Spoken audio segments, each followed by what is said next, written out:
All right, so we're going to read it off. And then I guess we'll do a small prayer to start. Dear God, thank you for another day, for letting us be able to have this word to share with others, Father, that we might be able to open up the truths of I've always said, as I always will say, in everything that we read and we understand, Father. That we understand the little words and always know that there is a depth to it, Father. But we try to keep it simple and know that those little things will grow into greater things as our heart is willing to accept. In Jesus' name I pray. Yeah. Okay, so we are in Genesis 28. So Isaac called Jacob to bless him and said, you must not marry any of these. No, we're going to start. I apologize. On Genesis 27, I believe. Hold on, let me see. 28, 27. Yes, on 27. Apologize. One day, when Isaac was old and was turning blind, he called Esau, his older son, and said, my son. Yes, father, Esau replied. I am an old man now, Isaac said, and I do not know when I may die. Take your bow and your quiver and fill it with arrows, and go into the country and hunt for some wild game for me. Prepare my favorite dish and bring it here for me to eat. Then I will pronounce the blessing that belongs to you, my firstborn son, before I die. But Rebekah overheard what Isaac said and to his son Esau. So when Isaac left to hunt the wild game, she said to Jacob, listen, I overheard your father saying to Esau, bring me some game, wild game, prepare a delicious meal. Then I will bless you in the Lord's presence before I die. Now, my son, listen to me. Do exactly as I tell you. Go out into the flock and bring 2 fine young goats. I'll use them to prepare your father's favorite dish. Then take food to your father so he can eat it and bless you before he dies. But look, Jacob replied to Rebekah, my brother Esau is a hairy man, and I am skinny and smooth. And my skin is smooth. What if my father touches me? He'll see that I'm trying to trick him, and he'll curse me instead of blessing me. But his mother replied, then let the curse fall on me. My son, just do as I tell you. Go out and get the goat for me. So Jacob went out and got the young goats for his mother. Rebekah took him and prepared a delicious meal, just the way Isaac liked. Then she took Esau's favorite coat, which were there at the house, and gave them to her younger son Jacob. She covered his arms with the smooth part of his neck from the skin of the young goat. Then she gave Jacob the delicious meal, including fresh baked bread. So Jacob took the food to his father. My father, he said. Yes, my son, Isaac answered. Who are you, Esau or Jacob? Jacob replied, it's Esau, your firstborn son. I've done as you told me. Here is the wild game. Now sit and eat, so you can give me your blessing. Isaac asked, how did you find it so quickly, my son? The Lord your God put it in my path, Jacob replied. Then Isaac said to Jacob, come closer so I can touch you, to make sure it's really Esau. So Jacob went closer to his father, and Isaac touched him, and it says, the voice is like Jacob's, but your hands are like Esau's, Isaac said. But he did not recognize Jacob, because Jacob's hands felt hairy, just like Esau's. So Isaac prepared to bless Jacob. But are you really my son Esau? Yes, I am, Jacob replied. Then Isaac said, now my son, bring me the wild game, let me eat, and then I will give you my blessing. So Jacob took the food to his father, and Isaac ate it. He drank the wine, and Jacob served him. Then Isaac said to Jacob, please come a little closer and kiss me, my son. So Jacob went over to kiss him, and when Isaac caught the smell of his clothes, he finally was convinced, and he gave his son the blessing. He said, the smell of my son is like the smell of the outdoors, which the Lord has blessed. And it says, from the dew of the heavens to the riches of the earth. May God always give you an abundance of harvest and grain, and bountiful in wine. May many nations become your servants, and may they bow down to you. May you be the master over your brothers, and may your mother's sons bow down to you. All who curse you will be cursed, and all who bless you will be blessed. As soon as Isaac finished the blessing Jacob was almost done, Jacob left his father. Esau returned from his hunt. Esau prepared a delicious meal and brought it to his father.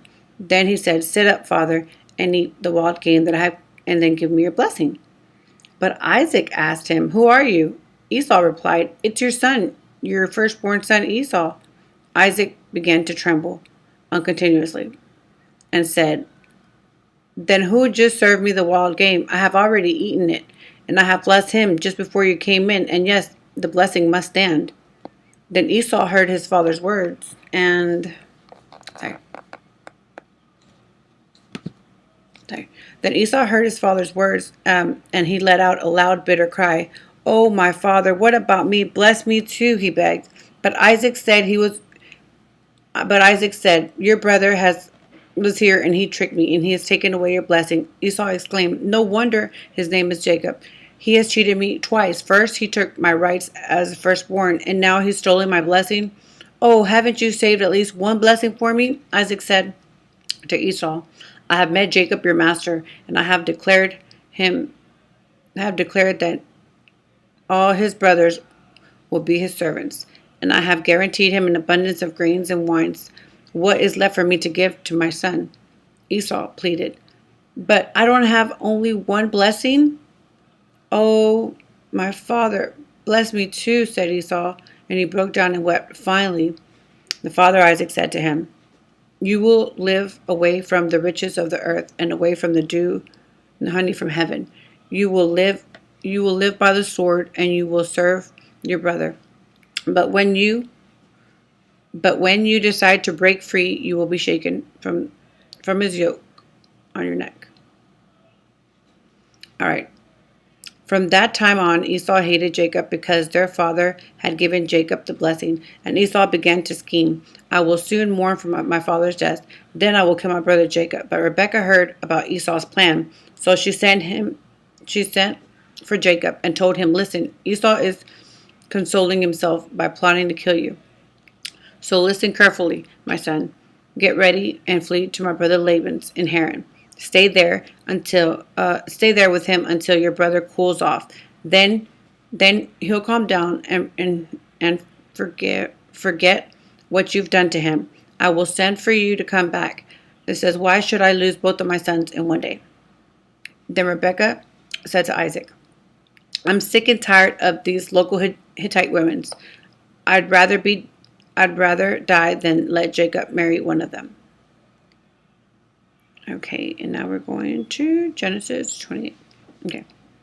So Isaac called for Jacob, blessed him, and said, "You must not marry one of the Canaanite women. Instead, go at once to Pirdaim, the house of your grandfather Bethuel, and marry one of your uncle Laban's daughters.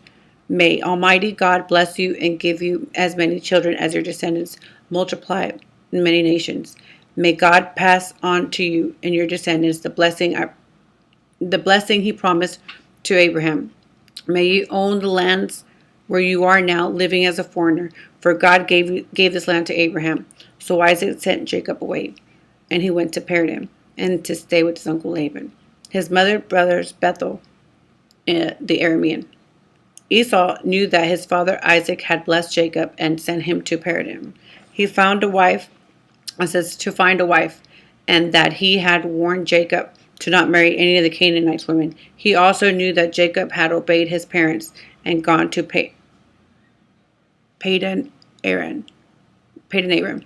It was not very clear to Esau that his father did not like the local Canaanite women, so Esau invited his uncle Ishmael's family and married one of Ishmael's daughters, in addition to the wives he had already had. It says his new wife's name was Mahalath, and she was the sister of Neobioth, the daughter of Ishmael, Abraham's son. All right. Meanwhile, Jacob left Beersheba and traveled towards Haran, and settled down and arrived at a good place to set up camp. And he stopped there for the night. Jacob found a stone to rest his head against and lay down to sleep. As he slept, he dreamed of a stairway that reached from the earth up to heaven, and he saw the angels of God going up and down the stairway. At the top of the stairway stood the Lord, and he said, "I am the Lord, the God of your grandfather Abraham, and I am the God of your father Isaac. The ground that you are lying on belongs to you. I will give it to you and your descendants. Your descendants will be as numerous as the dust of the earth. They will spread out in all directions, to the west and to the east, to the north and to the south. And all the families on the earth will be blessed through you and your descendants. What more am What's more, I am with you. I will protect you wherever you go. One day I will bring you back to this land. I will not leave you until you have giving you everything I have promised you. Then Jacob awoke from his sleep and he said, surely the Lord is in this place. And I wasn't even aware of it. But he also was afraid, and he said, what an awesome place this is. It is none other than the house of God and the very gateway to heaven. And the next morning, Jacob got up early, and he took the stone on his head that he rested from against, and he set it upright and to set up as a memorial pillar. Then he poured out the olive oil over it, and he named this place Bethel, which means the house of the Lord, although it was previously called Luz.